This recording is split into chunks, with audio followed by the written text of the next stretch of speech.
فجانا فليمي اوه براكولي انا مارو جي موسط غوجي والله بيختار دري باما بتساعدتك اي والله اوه براكوردي اكو متاع كل باب مددا او عم بابي شو مردي فجان دليل عيد استكان غوربي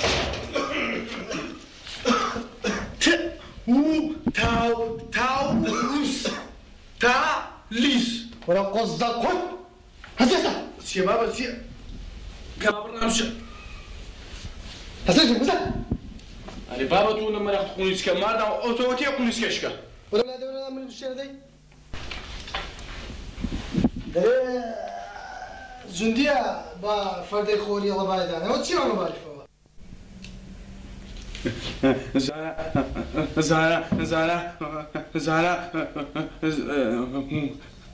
ورد دري زارا ورد دري دادا ما ستاي ما دادا دو رجاوة أري والله أنا مني لقى خنوشن أو 20 سنة ما كان فينا زارا دارا نبوي كا والله تزعلم دور رجع أنا والله هذا دور رجع أنت بومبي أنت دمك تدخين أنت مش التلفزيون ذكر بابا تمشي خيدم ذكر أري والله رجع خيدم أري والله أخي ساعة بيو التلفزيون لو نبيت والله تكرد بابا لون ساعة يبغى أنا والله هذا دور رجع أو كا عباس خلينا كردوا ها عباس براد عباس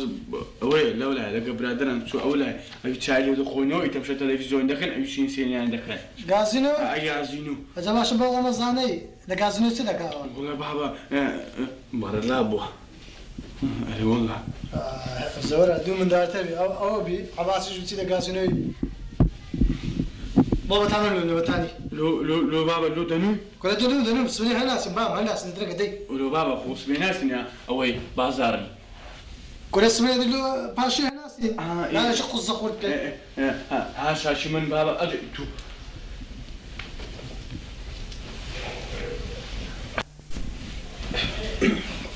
داو بتاني يا الله أي بابا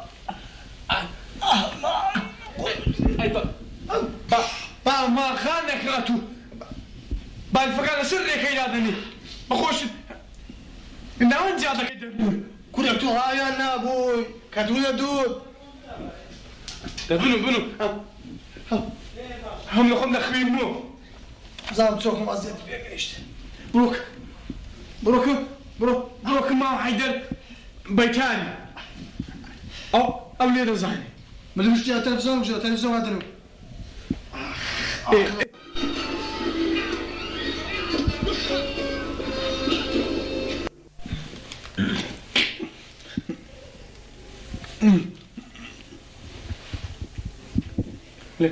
لا الخمار تمشي تلفزيون ايش كده بروجيش دبي جاك شاندري وش ثاني ده شيطان وشي جاك شاندري ده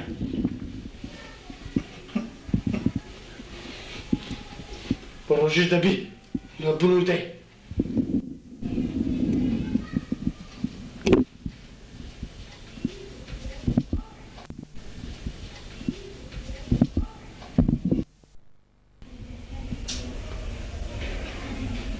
من دال شيرس باكم خامن دينو إيمان كل شر تقناكم القرآن جمعناكم نعس ونعس الكاوي أجا كلاكم ديتو دم مقصد ما بفعلم ديتو دم ما مستعيو نال دم مديريو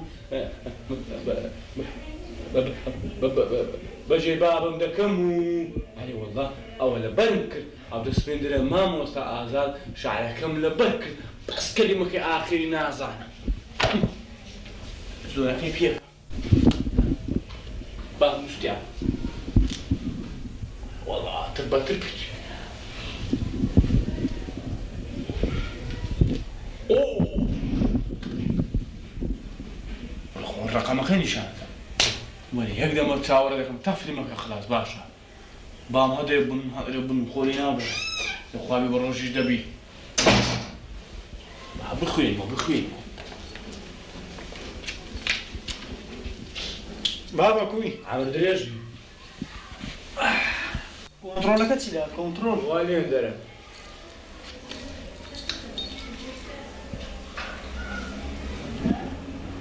بخويك زعلنا درين باصحنا شي بكرين أنت شو بيكري أما نكرم بياوني تمر بيكري واتي مصدي سانتوي أوه كشتي بعملوا لسريها وسلام ديش سر ديشي كاكولو صوت على الرجبة كرة عينك كيلة سايكو كرة عينك كرشة عيني شباب عينك شبابش من سايك اليوم كاكش دكي أنا كشدا ذكرى أخيني بس خوبان بخبر بعد كولي هذا لسان ده سيدا دفترك وتسيد سيدك تخوينو دخيني يجنا زين دريت استنا وما جي دم ما مستع ده بيتسي ما مستع اي ترحيو هذا ما بزل من دار الشدة بين دار كمان اللي بقرن لولو غناسي عملاتي بكي يشش بكي حملات بمنافع أدلوت ناسي عمامنا حملات بكي أمواني سني عندك بيك شيء باري درج عملات بها لكم سينيالي تلفزيون أنا دراوة تلفونة تلفزيون جينا شو تسري شنو عملاتي ألو بلي يا الله والله ماري مهرنا هاتي أتصورن كل هرنا هاتي رويشتي وشو عباس هيك دقة دراوة يسنين هو بابنا إيه بريوات ساتوري لكلمة ولا دراوة بيدانجو وتستطو يسنين أنا تو براش شيء كمان سبشة إن شاء الله ورا قاسنا عقل النبي براش ني ما لك سبشة كورا هذا بينه عارف انك دوراني سو عارف خا بولي والشوية والسعاد دوازي الشوية درابة تلفون وقت قازنو تخينا يسنين أقام إيه باش حول ولا قوة فرافيز بساتساو قلت ما كنت أخوة شو مردي بولي والشوية تلفوني أكيد ولا بسن بيش شادين شامر دي ما تأخرنا بلي ناقرن تلفون هو تلفزيون بو هو شامر ديو كزنا مردي تسير لا تسيني يعني تأخير بو شونات تلفوني لو كردم باش هادو بيم لي بوش أنا خلات السبي آخرها بقول لك اللي تنقل ده هم تسبق ما جيني تسبقي خينا كي وقرا وراء دخل جنا شبيه بينا خصك جليبو كاكا دايم لوس بين أمني جنا عبيس سيسان يومكم تزم ما يمنوش واش تبغى ما تشاندر أو ميمونة هادي خوهم جنا بعد بخذ ميموني أو ده تعالي شكرا كاكا بابلينا كاكا وين شوي وين شوي وزمه دون من دايت صح حلو زلو أو والله بابا هذا زلو وين بلو صلي هلاسة واش فينجانك يوصل وسط أصلا بلو هاي كوري عباس شو بتو تركب فينجي كذا نير مكوران هذا بيوصل الكوران ده بشي دمخه أدمان زمان لو هذا ليش بشي جيم خوي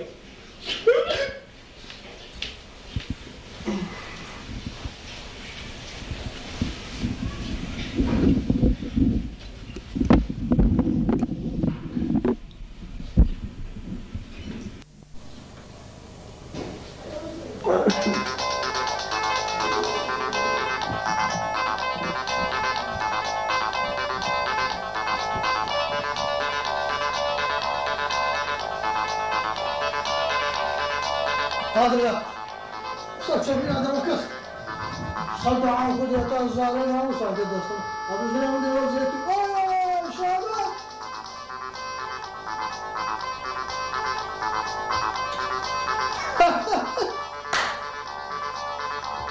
يا أودوز بنا يا أودوز tu mas tu sabe ziga peki ya hop والله مشغول والله بعض يا لا عباسو عباس عباس جنگا حنا عزانه بصدق كشتو أوه بكشنا أوه تسيوا شيء سبوا كنا ها صار عندك كمارة ودان درجة هسه بقول فني دوسي سبونا من فانا شو قصة كل كي أنا سمعت هسه كل استا هسه كل خانة صار كذا جناني خلاص بابا كان مدينة كذا كذا كاتشي تعال شو هسه فني سبوني هسه كذا هسه خلاص هسه هذا هسه بام هسه تساوي شيء درنگا سبوني بلا سبون هو باشي درنگا هذا هو مش لازم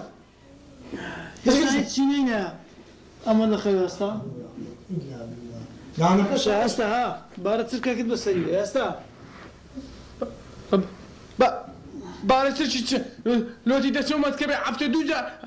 دو عبتان زال خون شو خوا نيوش شندك شو تنا مانجي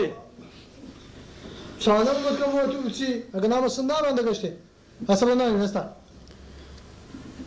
ناي خواردي كذا أنا اشتكي من الماس جينا ممكن ما نبغى كذا قالوا عباس ناسي بس برو باوشي وار اللي ندم ده هسه برو كاك أنا ساعة كذا بخص أخر كذا مو باب دي برشلونة صفرنية تو خبيجني أوها هذه 50,000 زار بيدرم نخوتش نشي بينا يقول وش كسبه اللي بينك لو ميرد بينا كان أنا شو كاكا بيجني استا هم معاشيتي بارنا ميرد داكنو أميج معاش من بارنا لو ميردك لا لو كازش من الناداتي أو بيوجنك بس مارمان سعيدهم كلها تتساء قال لي أدي وجهك عاجي خاطر لي شوي أو زواتسوي بوتل كانا لا كنت كشا شي لقمنا برو إلا بكرتك شلوار شينا كي كورة دبرك ردين تساكا كراود زمداني كات فردا قات بانتورش جوان لبركا أو زبردا خوز بزام جن ددني عنا بس هذا سيتور بوني عرقة روسر يقدروا بابا شيش ندداتي بابا تعالى وسلام عليكم كذا قلت وا فيديو شاركنا فيلم جديد وشو قارق بقولنا على أبونا فيليب بس كامل ولا خصنا ولا بابا فقير بسنك خصنا كان بخو تيرو ايوه كيف سبوننا نقرمو بابا جوني شي معي ندي وكان ساكا والعشاء كمان معي يوار لو دنگنا دك لقى خم دمينا شوي جولي سي بابا أنا قاصد لي يعني كل بس البيت ساشو شكرم قليل أول كان هم ما زين وخذ شكل بيلاك وش من هذا الساعة خوف عظيم يا ببرداغش تساعد أخو أصلا لا ببرداغش نيو شكل دكا اعتقد من بعض عباس هسه كل الجيك ولا تبسل ما تودك متزهر رشي دردك ما تقعنا دانا كمان تشوفها دانا زي بعباس بس مرة كلام من دسم تعود وهاي اللي الدم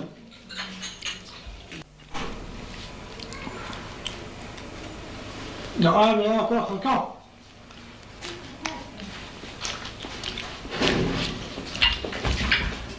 اي حديثة وهذا شو معك مو ماسك ده هم خلاص كده والله عباس يا اخوان هذا بقر في النهاية لا طاقتي هو بتسيتان شبكة أو أبي وارنيا والله يواي ما شو تعرف مو من بالوعي لا ترسم ما بشرنا نطلع خير أنا كم مرة بعد ده بعد ده لما بعد عن هذا والله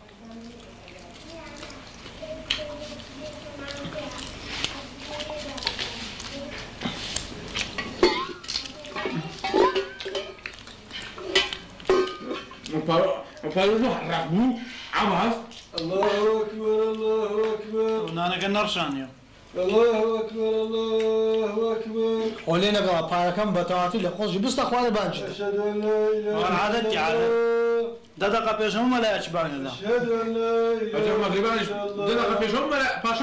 الله أشهد أن محمد أو بيش رمضان إيش ملا هم بانجد ده ليش بجماعاتك ده هاتوا ما در أزوا تازا بانجد ده حي على الصلاة بس هنا بس حي على الصلاة حي على الفلاح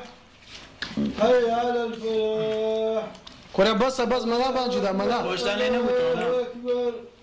لا إله إلا الله أو لا عجليان أو كاش لبير كرت أو درع الصلاة خير من والله قصيتي والله هو نيقول هو نيقول الفاتحة اللهم صل على اللهم صل على يا ردي يا رب خدا شو بابك آمين آمين أطلومن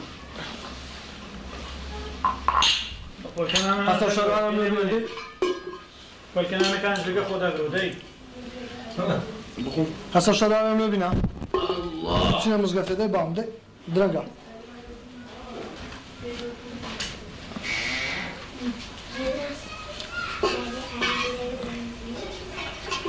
ده يكون شرعنا خوانا وتعالى ده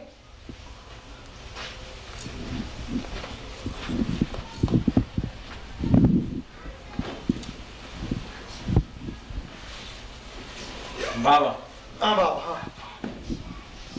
عباس هم جاي يجلس بينا عند الشيء ولخوت بكري نجي تشتيت عجيب نقول تشيبو باشيو إيه هاو إيش نبغى حصل لي سلوم مزقفة يلا نقبرنا هنا أنا أيوانيها نعم برج لن مزدوا لكم نجدك حتى أما سيدا مزقفة زنابش بخوهر خيبي نجدك شو بسي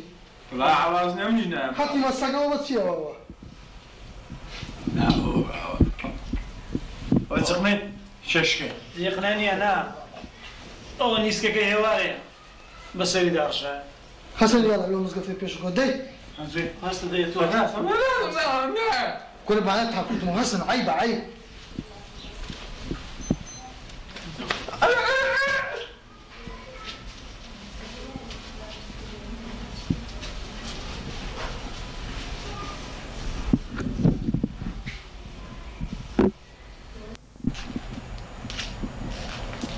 دفر بباو حتى باسكيلت بيدا كرن ما انقشي بواسطة بدات شاندك او زا يسال ليري فردا وبيدانا شي شيشكانديا ريناس ولا كاكا ولا باري بابا ولا بيناري او باسكيلت لو ليري فردا بربوا لو بربويتو اديو بيدانت كان شيشكانديا جوني بربو موشكا لا حول ولا ده كاكا بيبا وسري بيبا دس زجدانه كاكا كرما قال دبي باري بيدرا كاكا كرن ليه ده انا بنزل كده انا باسكيلت كي موسى أبو شو دسي؟ او اتول شي دي هذا اللي قدر كرديا والله تو ماني ما عندك. توبانه دكت هادي. او شي نزلامي وشتول سزادان توبانه دكا اقعد لماري بي او ده اسمك ماري خالد كريمي إيه. ايش شي خيره ان شاء الله لو يبيك ديني مگر خوا قسمتي كرد أمنيم؟ نا اقعد لماري بي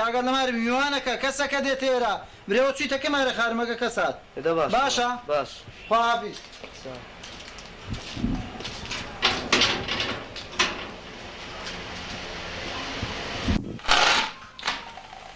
لساي كورونا دلو بتوانسي بابا الله ينام زاني قلنا نخم لبازار نام نخور ديواري لا بينو شو بتاع قاور بقول لي قاور ما أصبر استبزمنا باجدا قلت شو لكن خب توزي بي بانغاني إذا استبروا لدري راوس بانش داورو أما نسي باج دارنا مجمل اللي بدأت لي دو بندا كروكوفيت ما قاش في بندستي اوان أما ترى دشتي مجا أو أنا أقول لنا قوش حد هذا أخواني خود دشكان حد هذا خود أو باشي تو أو هسه ده بتواشى ملاك أو زي ده قصديات البنك ده حد أم لا جيران باشي وانا ليه وكل جيران ده قبيش ملا ما قدا أو كان هم ما قدا مغربا أجل زنابي يا غير يغلون ما قدا والله دريم سبيني لقروش هلاتي بسم أوقاف شكايات لكم زمان قد بدر كرني نادم أو خيركم غير السي مناطق شيء دائما مثلا عندي شيء أو مشكاش هناك شيء نادية هوا استيران دجميري لبني والله يزدج ملاي نا والله كامل سياري شيء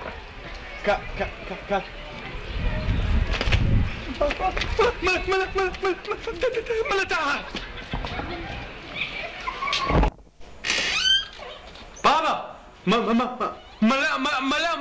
ملا ماجدة ملا بسم الله حباس ملاتاي غزم مانات والله ضانا ليرا يا قسم بروجك مشان مو مزان دري ملا بانشدا بابا او لوخوان أنا تنقول ملا ماجدة قلت ملاتا أقبلي تبشي لقى لا حول ولا قوة إلا بالله تعال ملا تها أو بو شو احتمالانا أنا ما أبو حازي ده فهموا السلام عليكم فهموا وعليكم السلام دانشن شلون عادي بخير بي ماذا بخيرات خواص كاربي ملا تها بخيراتي خواف يا ربي حاجي نقول كنا بخير بي سلامات بي عباس اتوكوي سلامت بي اخوان باشي اليوم من دار أنا من دار ورا والله يا حاجي تسمع في عندك ليه بنعش كل نبي عند قرب رغبوه ما مش قرب رغبوينه يشو كاري عن زور بوا عباس بري اللي في النقط مش من الذي هاتم قارقاري دا دو تسبو ورو بابا نيا 29 ساعات برتيدي ما أدخرنا بيتا جنش لو بياك لكور برتا برتي أمامكو ايه ده باشا مش تقريبا هربا نسبتي او شتي هاتيما ان شاء الله خويا قورا شتي شريك داخي بحاول خوتي خويا نقول لو او يديرنا ملاتها سلسة جن خوازين أبو ادي عمل السبيل وش قلتني باشر بنانا وخير بوجبوا ما هزار دعاء كذا يا الله يا الله تاقش ما مغربي ايه أول مشكلة ده ودم بزان ما باش ده أنا بخار هاتو بابا ملا أمش هم صدري ملا باش ده والله عاو بس هذا يخو مكتو داري تمني والله ملا باش ده أدي تقول وتبنتا أو وش قبل بتاعك دوست بر كو يعني تو روجك ايش كان أنا والله صدقني قش سنين ملاتا ان شاء الله خويا قورا او داتي تخوا حاجه زار روجي قلتن وروجيش كاندن او كجينوها هذه كو ملاتها سب كذا دي على سلامة بأتو الأسبانيا وأتو انتظار ذكي تحمل ذكي حتى بيزا خلني من الناس سر خوارني أو خوارن الدانا وعازرت كذا وبرداغا أو لدى سيدا يشتاش مدايا وكتشي ما أو زا كنجي بانغ ذا كنجي بانغ نادا أو خوانيا أتو اللباتي بتسيا مزقرتي عندك خرماج بي وخير شي بكي وسنتا نوجا كيف زماعات بكي كنجي في ليرا خود انتظاري بانجي كحا بانجي دا بانجي ندا او كل خو بانك بوا اولو ملا بانجي ندا كاكتا أو كهربانية ما لو كهربان زي باغناد أما دزام لميجا باجي دا باغ أدي لو كهرباء هي سبينان بانكدان عزب سمنا بس بيدك ملاتا حبتشم بانكم كل دروجة كيف يعني كم دروجة نوز ما وس يقول لك أنا يقول لك والله تسايش فينا خيبتو بعض شي تقول تبي دي كان هذا حسك إيه ادم تادنا معصر نحل لا حول ولا قوة هذا يقول لي بابا كلمتي ورجعت أنا الإسلام نحن كهنا وزن نجيك هذي نجيك خلاص كل ددان شروجة كدوشين عادي كل نجي مغربي ناسك روجي شكاني سام بانجي ندا أخو رازك أيتم يا الله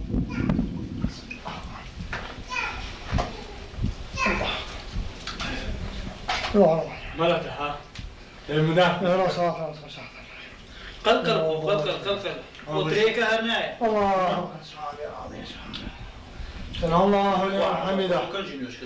ربنا ولك الحمد الله اكبر ثاني وزارة ملا بانش تزن ويش دكت زاري ونيو ساعات ساري قدامي او نويش كده الله ما الله هو تجرني يجوا قال بسم الله الرحمن الرحيم وعليك يا نعم نعم صلاة رمسك وعلى صباح ذكروني شيء وعلينا صلى الله عليه نادى بنفسي بسم الله كذب دون شيء سمع الله حمده الله أكبر نزل كرماني وهي مش السورية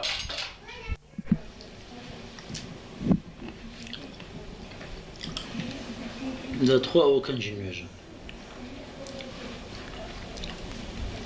أو نجي سرقوني لكن أجدني سمع الله لمن حمده ينتو سوزدي أو زهنجي الله أكبر إذا كان هتعرستو سبحان ربي الأعلى لسر دكاتو الله أكبر ديسان والله نشكرنا وهنا براستي